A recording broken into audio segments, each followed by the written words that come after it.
greetings, ladies and gentlemen. I'd like to thank everyone, friends, family, parents, and teachers, for coming out this afternoon. Most importantly, I'd like to thank the resilient class of 2024. When I heard that it was the year, I very simply remember in 2011, seeing that I was in the class of 2024, I didn't know what it means, and I asked what it meant. And when I heard that it was the year that I was graduating high school, I thought that'd be forever until that day came. And here we are. I knew that this day would eventually come, but I could not have foreseen the journey that I would take. When I was a freshman, I thought that I knew everything. At that point, I thought that I had a complete understanding of how the world works and how to operate within it. But, as the great Thomas Sowell says, it takes considerable knowledge just to realize the extent of your own ignorance.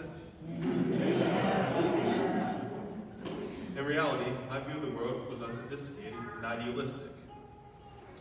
Needless to say, I was very quickly humbled. I began to realize that I needed to ask myself the hard questions.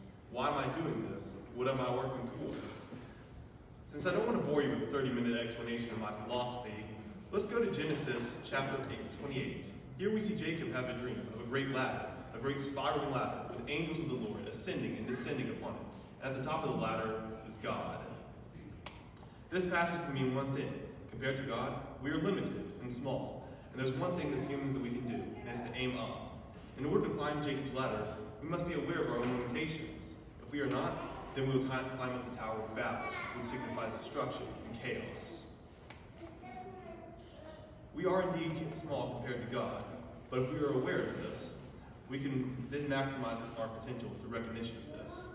If we believe we can reach God on our own merits, and then the story of the Tower of Babel will play out once again.